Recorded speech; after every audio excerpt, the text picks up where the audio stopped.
کجای قصه بودی که دلم به تو رسیده؟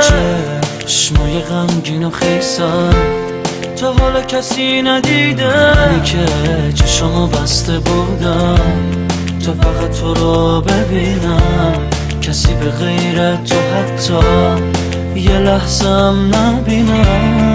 دیگه با آخر رسیدم، واسه من نمونده راهی به خدا آخر دنیا، واسم نذاشته جایی اینو از چشام بخونین. چشای بی جون و خسته، اونی که باید میموندش دلمو تنها گذاشته.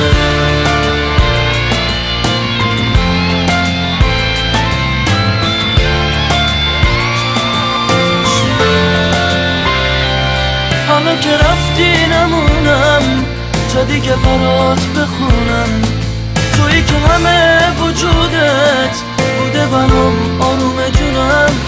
برو با غریب خوش باش، تو دلت اونجا اسیره، اما تو خیالتم نیست، یکی داره برات میمیره. دیگه با آخر رسیدم، واسه من نمونده راهی به خدا آخر دنیا، واسم نذاشته جایی اینو از چشام بخونین. چشای بی جون و خسته، اونی که باید میموندش دلمو تنها گذاشته.